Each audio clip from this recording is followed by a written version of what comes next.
deu a Nabucodonosor o privilégio de guardar o seu povo por 70 anos. E a intenção de Deus era abençoar o seu povo, mas também abençoar a Babilônia. E Nabucodonosor foi privilegiado com 4 jovens: Daniel, Sadraque, Mesaque e Abdênego. Afora os outros que não apareceram, que eu tenho certeza que também abençoaram a Babilônia. Esses foram que foram destacados, que foram para a corte, né?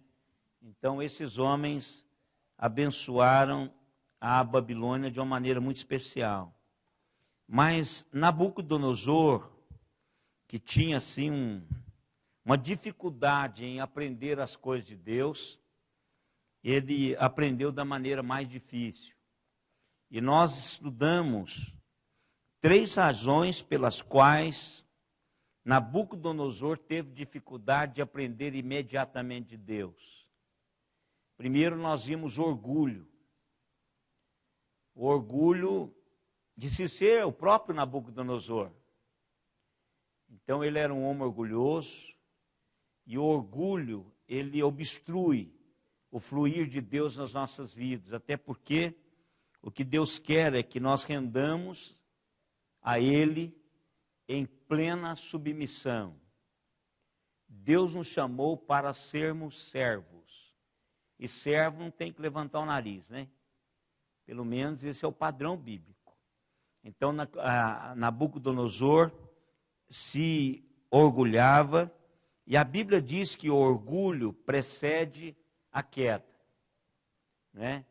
Então, Nabucodonosor foi esse homem que levantou o nariz. Segunda realidade que nós estudamos foi que Nabucodonosor procrastinou a realidade espiritual. É quando ele teve o sonho do capítulo 4, Daniel foi até ele com a palavra de Deus, dizendo para ele para que ele se arrependesse, tratasse os seus pecados, se arrependesse dos seus pecados e tratasse bem os pobres. Mas ele não deu ouvidos. O que passa para nós o texto é que ele se encheu de si cada vez mais e explorou o pobre investindo nos palácios, ou então mandando conta para a Suíça, né, etc. Então, isso é só contextualizando o negócio aqui. Então, a questão é quando Deus manda uma ordem clara e a pessoa procrastina.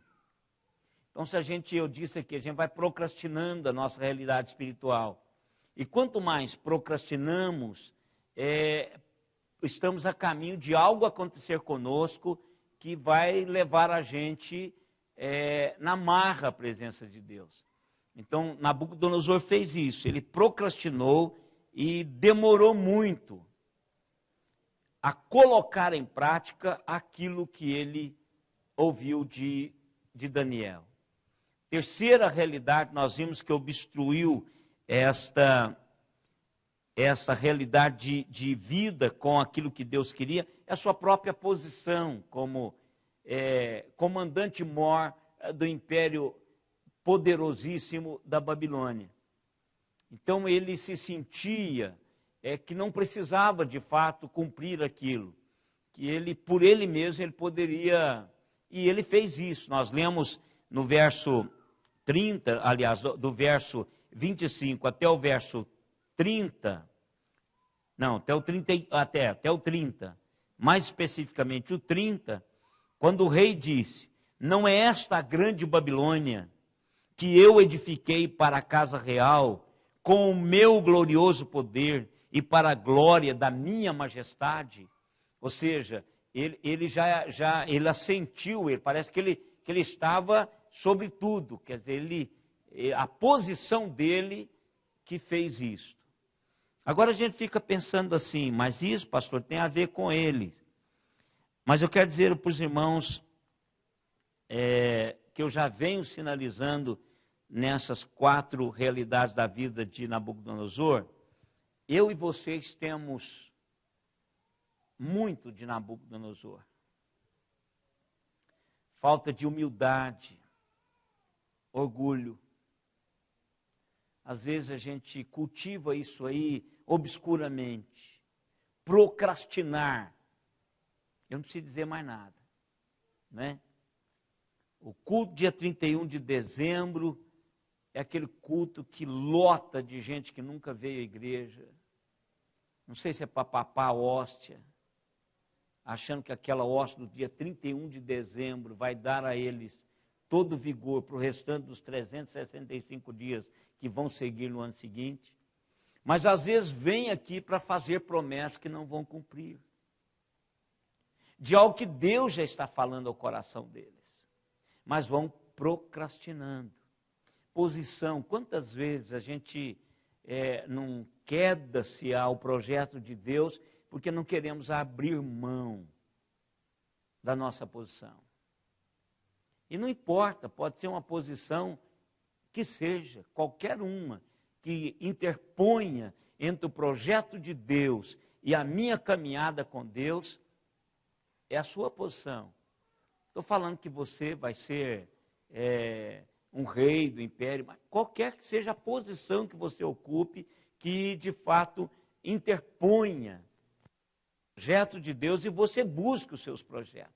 Não é para a minha glória, não é para a minha majestade, não foi pelo meu poder, quer dizer, essa questão minha, meu, eu, então isso aí vai interpondo com a realidade de Deus para as nossas vidas. Mas a notícia boa, irmãos, é que Deus quer que aprendamos a caminhar com Ele. E eu quero aqui contrapor aquelas três negativas da vida de Nabucodonosor. A Bíblia diz que nós precisamos nos humilhar. Tiago, capítulo 4, verso 10, o que diz lá? Pode ler, pode achar aí e ler. Tiago 4, 10.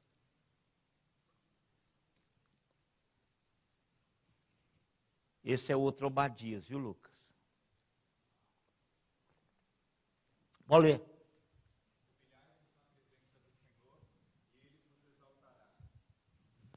Humilhai-vos na presença do Senhor e Ele vos exaltará. Nabucodonosor não fez isso. Ele procrastinou tanto que Deus assumiu o comando. Irmãos, é assim que Deus faz. Eu tenho aqui na igreja algumas mães extremamente angustiadas. Eu tenho aqui na igreja algumas esposas extremamente angustiadas. Esposos extremamente angustiados. Porque a leitura deles é que as mães vão deixar filhos para trás, não vão morar eternamente no céu.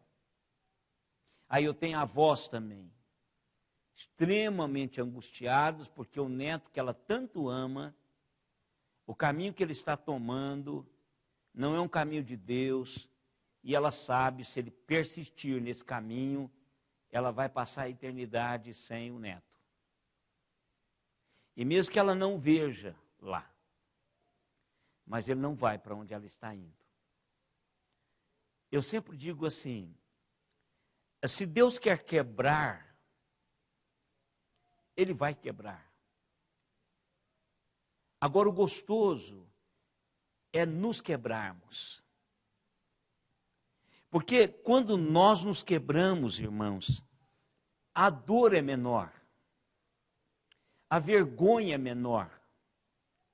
Quando nós nos quebramos, parece que há um alívio do trabalhar de Deus, se assente no trabalhar de Deus e é mais leve essa caminhada. Agora, quando Deus nos quebra, aí Ele quebra para valer. Pode ter certeza disso. Eu tenho uma irmã aqui que ela fala, pastor, eu pergunto, ela diz, está na mesma. eu disse, espere a ação de Deus.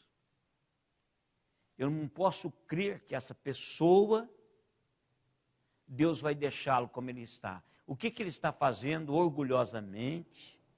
Não se humilha. O que é humilhar, irmãos?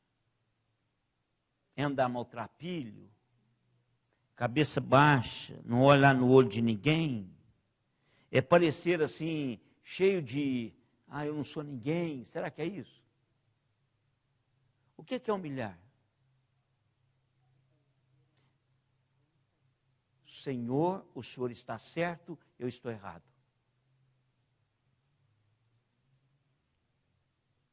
É subjugar, Senhor, olha, eu estou lhe pedindo, porque às vezes a própria instrução teológica faz o cara ficar orgulhoso. É só você dar um giro na televisão, nesses programas desses marqueteiros que tem evangélicos.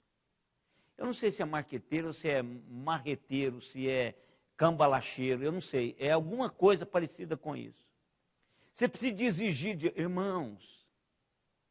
Não é aqui o caminho. O caminho é eu dizer, Senhor, eu careço. Eu tenho carência do Senhor. É o que nós acabamos de cantar. É dizer para Deus, Senhor, olha, eu estou errado. Era isso que Daniel esperava que Nabucodonosor fizesse. Abrisse o seu coração em dependência absoluta de Deus. Mas aí o que acontece? Quando ele não faz, Deus faz. Olha o verso 31. Falava ainda o rei, olha que ele chega na hora certa, pega o macaco com a mão na botija. Falava ainda o rei, quando desceu uma voz do céu, a ti se diz, ó rei Nabucodonosor, já passou de ti o reino. Ou seja, acabou. Ele procrastinou tanto que era tarde demais. Irmãos, a pessoa fala assim, sempre há um caminho de volta. Nem sempre. Nem sempre. Porque pode chegar a um determinado ponto que você não tem como voltar mais. Nabucodonosor chegou nesse ponto. Enquanto ele se gabava nababescamente das suas realizações, a voz do céu, Deus disse, você não quis ouvir o meu servo? Então deixa eu te dizer uma coisa. Está fora. Está fora. E fora da pior maneira que um rei poderia estar. Olha o verso 32. Não é só tirado do comando do império, ele seria expulso de entre os homens. A tua morada será com animais irracionais no campo. A tua comida já não será mais as delícias da Babilônia, os pratos chiques da Babilônia, mas você vai comer como come os bois. E esse tempo será 7 anos. 7 tempos. Alguns intérpretes diz que esse tempo pode ser ano 1, 2, e não importa. São 7 tempos. Mas há também os intérpretes que dizem que são 7 anos. Não é? Porque tem respaldo lá na frente para fazer isso. Até que aprendas a quê? Que o Altíssimo tem domínio sobre todo o reino dos homens e o dá a quem ele quer. Isso é um trabalho específico com o rei. O rei ignorou isso. Daniel já havia dito isso para ele. Então Deus interfere e o humilha. E o humilha. Irmãos, um link com isto é um que será feito no último cronológico. O maior prazer é voluntariamente ajoelhar-se e falar com Deus. Não que seja místico, não que Deus vai ouvir mais a oração de quem ajoelha do que o que faz oração em pé, ou do que faz deitado, do que vai sentado. Isso faz bem para mim e para você.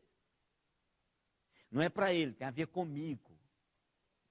Quando eu ajoelho, me rendo ao senhorio absoluto de Deus, quando eu me entrego a Ele, como diz o reverendo Roberto Bittencourt, que dizia isso quando era seminarista, eu chegava no quarto, ele vai pregar aqui no aniversário da igreja, primeiro domingo de junho, foi meu colega de quarto. Às vezes eu chegava no quarto, ele estava orando assim, com a cabeça entre as pernas. Eu dizia: que negócio é esse, meu? É porque seminarista é uma tristeza, irmãos.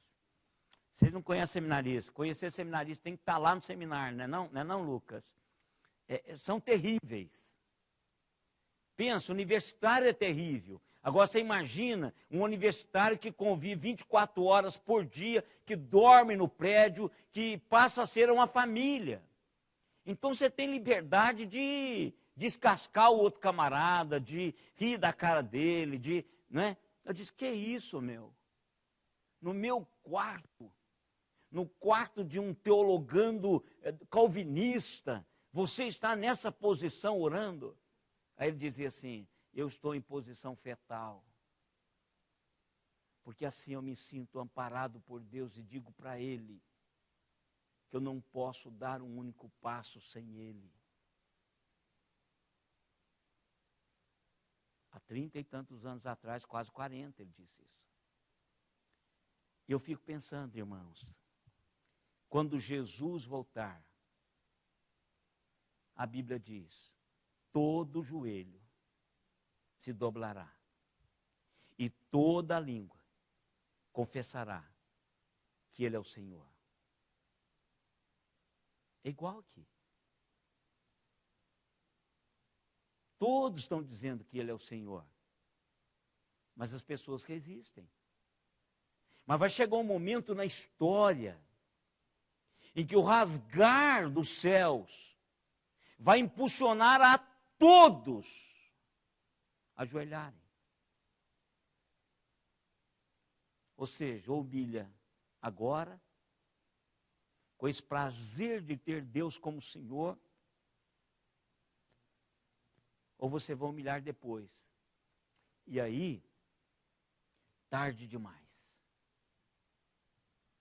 Tarde demais. Você está fazendo aquilo porque o Deus eterno se manifestou em glória.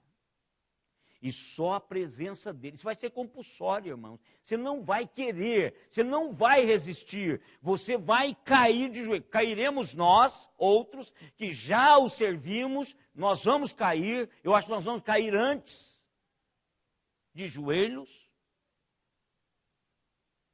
porque o temor de Deus vai invadir os nossos corações, enquanto as pessoas correm loucamente atrás de soluções. Mas na hora que os céus rasgarem, compulsoriamente, só pela presença de Deus, os joelhos serão dobrados. O que é isso? Humilhar-se-ão. E vão confessar. Pensa, confessar sem querer. Ele é o Senhor. Ele é o Senhor. Ele é o Senhor. Então, irmãos, é a mesma coisa. Nabucodonosor teve a chance, teve um homem de Deus junto a vários homens de Deus, dizendo para ele fazer bem o reino. Não é só dar comida aos pobres, para usar os pobres como para-raio, propagador, mas alimentar os pobres, cuidar dos pobres e dar-lhes dignidade, sem marionetá-los. E ele não fez. Orgulho. Segunda realidade é que, às vezes, nós buscamos bons conselhos, mas nós não apreendemos esses conselhos. Nabucodonosor, primeiro ele buscou no lugar errado, ele buscou os mesmos ditos gurus, que se autodenominaram gurus, sábios. E eles de novo não deram conta. Só depois, mas só depois é que ele manda chamar Daniel. Então a minha pergunta, irmãos, é a seguinte: qual que é a sua primeira escolha?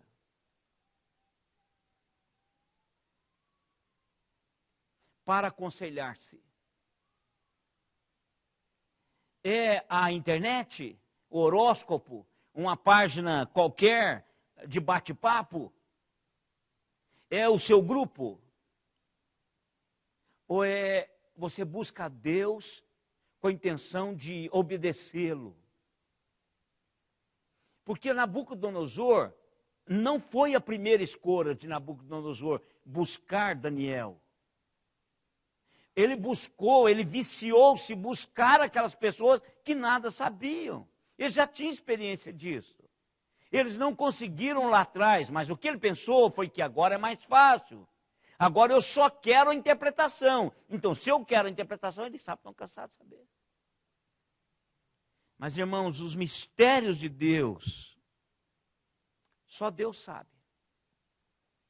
Então, o que eu preciso fazer? Primeiro, buscar na palavra de Deus de uma maneira fantástica, com prioridade para a minha vida. Eu preciso de ouvir alguém que anda com Deus,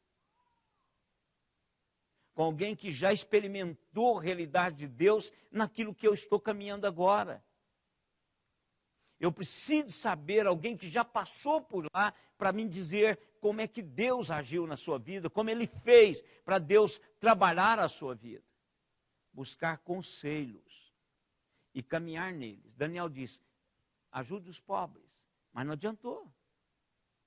Quantas vezes Deus fala ao meu e ao seu coração e entra no ouvido e sai no outro? Comigo e com você, Deus fala. Deus fala. Se nós somos crentes, irmãos, Deus fala. Deus só não fala com quem não é crente. E ainda assim, às vezes ele manda um lampejo para a pessoa tornar-se indesculpável. Para ela ter um assentimento apenas intelectual. Mas porque nós somos crentes, ele fala a nossa alma. E a gente sabe disso, tanto sabemos, irmãos, que quando alguma coisa acontece errada, você diz: eu ouvi domingo esse negócio, não prestei atenção, por isso que eu estou agora usufruindo desse troço. Então, duas coisas: humilha-te, Senhor, o Senhor está certo, eu estou errado. O projeto do Senhor é o primeiro na minha vida. Primeiro, eu vou discutir com o Senhor os secundários, que são os meus. Agora, o do Senhor na minha vida, eu quero conhecer os projetos do Senhor.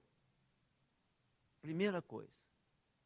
A segunda coisa, eu vou buscar pessoas que andam com o Senhor para me aconselhar. Não horóscopo cristão, ou que não é cristão. Tem horóscopo cristão também. Aquela coisinha de caixinha da promessa. Irmãos, tem crente que consulta horóscopo. Ah, que isso, pastor? É porque você não quer saber a realidade. Eu tenho um Deus, irmãos. Não um guru, manipulador lá, que se você olhar, ele já disse isso tempos atrás para outro. Isso é uma manipulação. Ele se intitula sábio. Sábio é o meu Deus. E sábio também são aqueles que caminham com Deus. Busca a sabedoria de Deus. Irmãos, dê uma parada e vejam quantos homens de Deus abençoaram o planeta e a raça humana. Com conhecimento. com invenções fantásticas, com posicionamentos maravilhosos na vida. Por quê? Porque traz a sabedoria de Deus. Terceiro lugar, Nabucodonosor não teve um coração aprendiz. Quando nós não temos um coração aprendiz, é o seguinte, irmãos, eu estou falando aqui agora e você está dizendo que isso tem nada a ver. Coração aprendiz é aquele que ainda está aprendendo. E com Deus, irmãos, nós sempre estaremos aprendendo. E quando nós temos um coração aprendiz, submisso, obediente, dócil, flexível, Deus vai contar-nos algo que nós jamais imaginamos que iríamos aprender, queríamos experimentar, queríamos desfrutar na vida. Por quê? Porque Ele ensina. Senhor, quando eu for dormir, ensina-me. Ensina-me. E Ele ensina. O Espírito de Deus é o melhor e maior mestre que o planeta tem, irmãos. O Espírito Santo de Deus, a Bíblia diz, sabe as intenções do coração de Deus. E Ele pode falar comigo. Pode evitar um punhado de problemas se eu tiver um coração aprendiz diante do Senhor. Senhor, me ensina, eu quero ouvi-lo. Eu quero ouvi-lo. Abra o meu coração para que eu contemple as maravilhas da tua palavra. Deus está ensinando.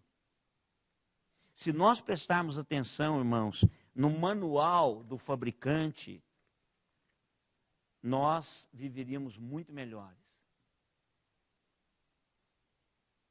E o Espírito Santo de Deus é aquele que traz clareza a esta palavra. Ele é o mestre por excelência. É Ele que traduz o que Deus quer dizer no tamanho do meu entendimento. Do tamanho daquilo que eu posso captar, daquilo que eu posso aprender, daquilo que eu posso dizer, então entendi. Agora sim entendi. Ele que faz isso. Não é um homem ou qualquer pessoa que vai convencer-me disso que está sendo. É o Espírito que está testemunhando com cada um de nós hoje aqui. Ele fala. Ele ministra. Então eu preciso de ter um coração sempre aprendiz. Aprendiz está aprendendo. Então, Senhor, eu quero aprender. Eu quero aprender. Olha o verso 34 em diante. Mas ao fim daqueles dias, eu, Nabucodonosor, agora já é uma doxologia. Agora ele está relatando. Até o 33 é o que a coisa aconteceu com ele. Agora ele está relatando. Mas ao fim daqueles dias, eu, Nabucodonosor, levantei os olhos ao céu e tornou-me a vir o entendimento. Como eu gosto aqui, irmãos. O animal irracional levanta os olhos ao céu, até agora ele só ficou pastando. Ele está testemunhando. Eu olhei para os céus e tornou a vir o entendimento. E eu bem disse, olha, a primeira coisa que ele faz, o Altíssimo, e louvei, e glorifiquei ao que vive para sempre, cujo domínio é sempre eterno e cujo reino é de geração em geração. Todos os moradores da terra são por ele reputados em nada. E segundo a sua vontade, ele opera com o exercício, com o exército do céu e os moradores da terra. Não há quem lhe possa deter a mão, nem lhe dizer que fazes. Então logo me tornei a vir o entendimento também, para a dignidade do meu reino, tornou-me a vir a minha majestade e o meu resplendor. Buscaram-me os meus conselheiros e os meus grandes, fui restabelecido no meu reino, e a mim se me juntou extraordinária grandeza. Agora, pois, eu, Nabucodonosor, louvo, exalço e glorifico ao Rei do céu, porque todas as suas obras são verdadeiras, e os seus caminhos justos, e pode humilhar-se aos que andam na soberba. Testemunho pessoal. Eu fico pensando, irmãos, Daniel escrevendo isso. Não há nenhuma intervenção de Daniel aqui dizendo assim, eu te avisei. Não há isso aqui. Daniel, quando vai publicar o seu livro, o rei diz assim, eu preciso dar um testemunho nesse lugar aí que você está colocando. O rei faz isso. Então, irmãos, quando nós reconhecemos que Deus está no controle, tudo muda. Você pode voltar à sua grandeza, não tem nenhum problema você ser uma pessoa rica, culta, de posição, dominar, não tem nenhum problema. O problema é o Nabucodonosor antes e o Nabucodonosor depois. Agora o que ele está fazendo? Olha, esse Deus, ele é que é o rei. Quando ele age, ninguém põe a mão para destruir. Irmãos, eu fico pensando assim, nos nossos acontecimentos. Pode parar e analisar isso, irmãos. Põe isso como teste para você na sua vida.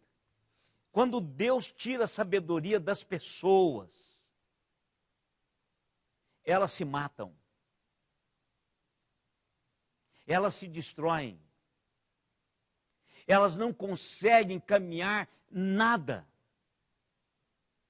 Mas nada. Parece assim que anula o cara.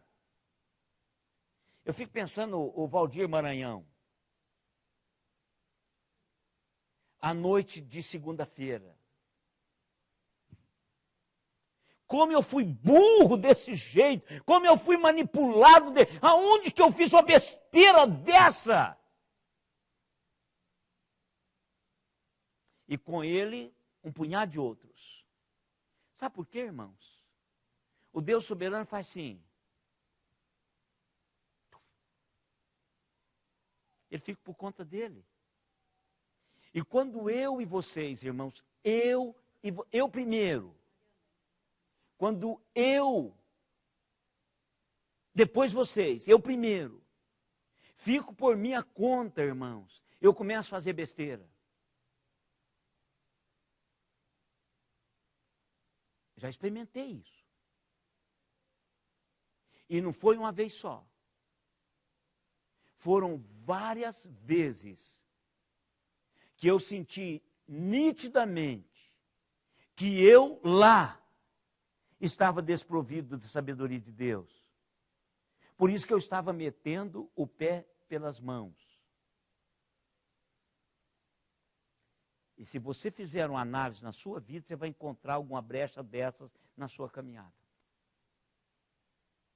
Quando emburrecido, de não deixar Deus se mostrar, revelar, abençoar, submeter a Ele aquilo, você fez uma besteira.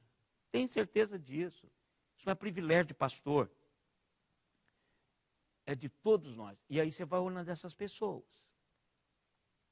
Irmãos, é inconcebível. Homens inteligentes, homens com cultura, homens com saber, porque são, a gente vê que eles são bons, eles têm uma cultura. No momento, eles se perdem para morrer um pouco mais na frente. A prisão, irmãos, de alguns desses só aconteceu agora, mas eles se algemaram lá atrás. No momento que eles ficaram sozinhos, não buscaram sabedoria. E eu estou dizendo para vocês, de uma ala, que às vezes se diz crente, eu estou falando de um crente, que se diz crente, e se perdeu lá atrás. Mas e você pode ir para pastor, presbítero, diáconos, frequentador de igreja, comedor de hóstia. Isso você pode trazer para a gente aqui. Pode largar lá, traga para nós aqui. Uma bobeira, irmãos. Um momento, assim, de cochilo. Achamos que Deus perdeu o controle. E aí a gente arrebenta-se. Nabucodonosor diz assim: ele tem todo o reino nas suas mãos. E ele, olha como ele termina, e ele pode humilhar aos que andam na soberba. Experiência pessoal de Nabucodonosor. Então, irmãos, o que eu vou aprender? Primeiro, humilhar-me diante do Senhor. E tem uma promessa. Aquele que se humilha diante do Senhor será? Gente, não tem, isso é uma lógica fantástica. Se eu quero, irmãos, ser exaltado por alguém que não está me bajulando, mesmo que seja na glória, que importa? Então eu vou me humilhar diante do Senhor. Eu vou deixar Deus tomar conta da minha vida. Isso é lógico. Qualquer ser racional faria isso, obedeceria. Senhor, interfira na minha vida.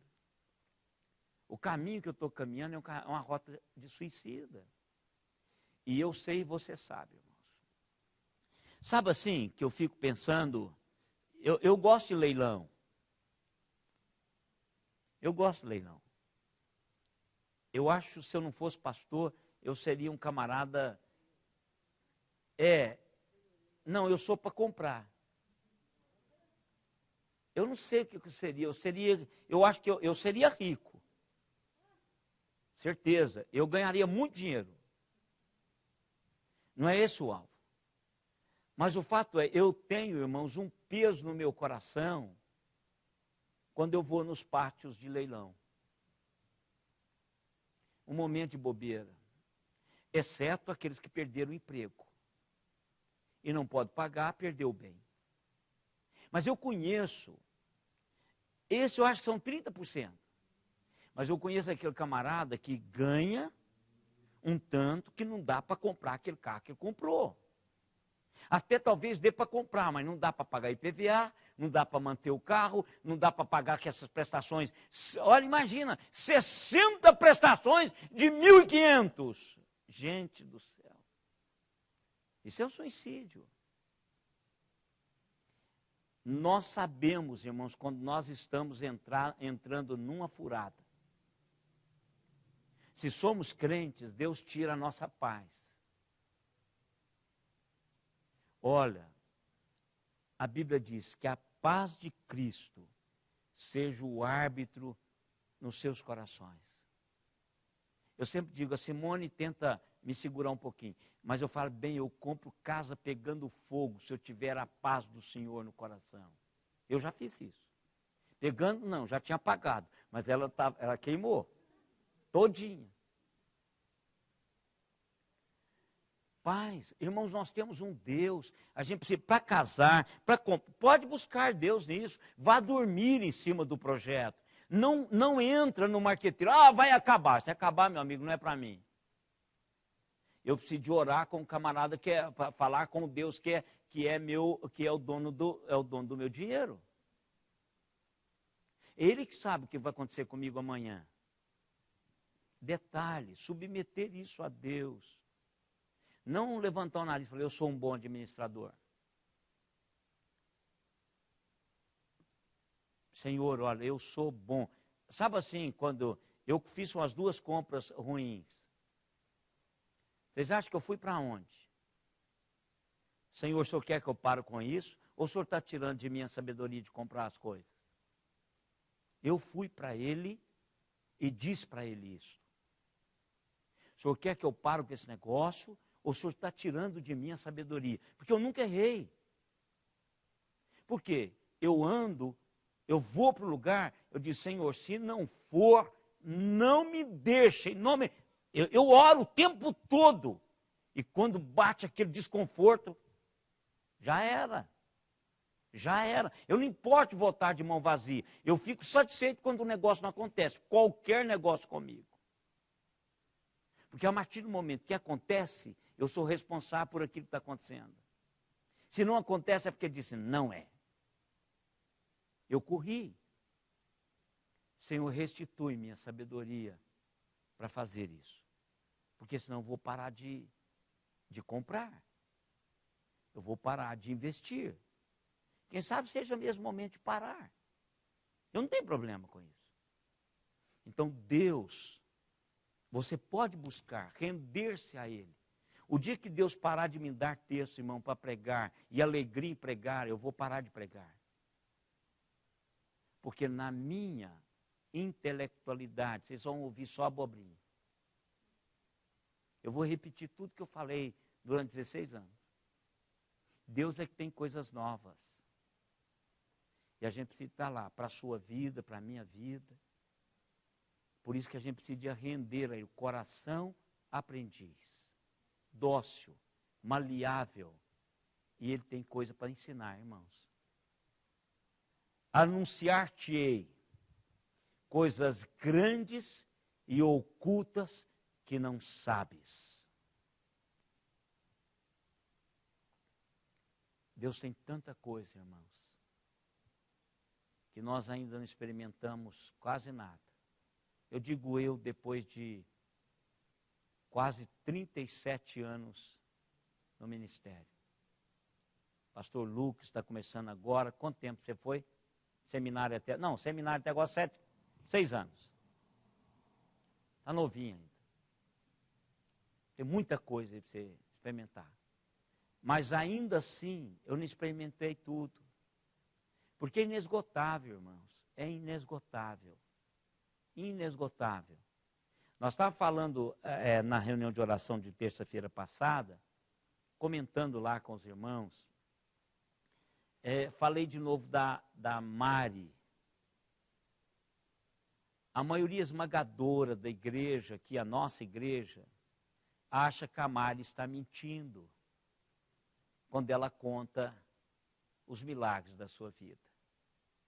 Sabe por quê? Porque a maioria não conhece a Deus como ela conhece. E não tem experimentado a grandiosa mão de Deus agindo em direção às pessoas. Então nós precisamos, irmãos, nos humilharmos diante do Senhor, deixar Ele trabalhar poderosamente, não procrastinarmos o que Ele fala, obedecer.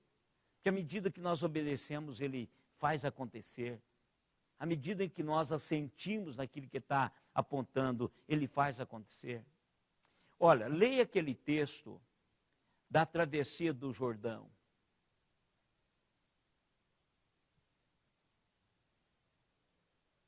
Ali é uma grande prova do que Deus quer quando Ele diz para a gente fazer alguma coisa. E como Ele age quando nós obedecemos. Chega na sua casa, pega esse restante de semana, dê uma olhadinha num desses dias lá. Então, à medida que eu obedeço aquilo que Deus está colocando no meu coração, sem interferência, aquilo que Deus falou comigo, Deus começa a revelar grandes coisas. Grandes coisas. Quando nós não fazemos isso, nós perdemos isso, irmãos. E ontem já foi. Hoje está indo. Amanhã será um novo dia. Eu não sei se nós teremos as mesmas oportunidades. Sei que não vai repetir. Hoje não repetiu ontem. E amanhã não vai repetir hoje. Então sempre Deus vai dar oportunidades para usufruirmos dele. Não procrastine. Não deixe a sua posição, não importa qual seja, mas se ela interpõe entre aquilo que Deus quer para a sua vida, então caia fora. Deixa Deus fazer. Porque senão vai ser compulsório. Se Deus tiver misericórdia. Se Ele não tiver, Ele deixa você por sua conta.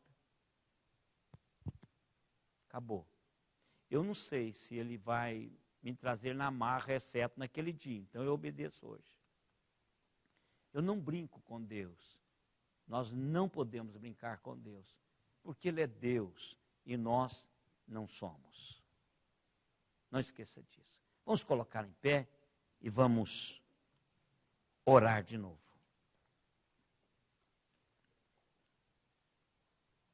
Pai amado, como é bom podermos olhar para a Tua palavra e vermos a ação do Senhor na história do homem. Nabucodonosor é um homem que viveu no seu tempo, teve as suas próprias experiências, e o Senhor estava lá. Nós hoje estamos aqui, e o Senhor está aqui. Lições preciosas. Nabucodonosor aprendeu na marra, compulsoriamente. Mas o Senhor quer que a gente aprenda com leveza. E nós queremos aprender com leveza, Senhor. A primeira coisa é reconhecendo que o Senhor é Rei absoluto sobre todos. Todas as nações estão subjugadas ao teu querer. Por isso, ó Deus, que nós, enquanto povo do Senhor, intercedemos pela nossa nação. Não é a Dilma, não é o Temer, não é o Renan, não é ninguém, Senhor. É o Senhor em quem confiamos. É no Senhor que nós depositamos toda a nossa confiança. Mas nós clamamos, ó Deus, por esse país, pela intervenção do Senhor, porque nós acreditamos que nós somos uma nação privilegiada. E nós queremos que isso seja para a honra e glória do teu nome.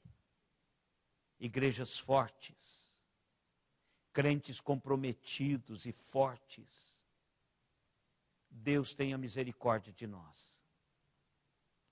Pedimos também, ó Deus, que o Senhor nos ajude na construção dessa caminhada nossa com o Senhor.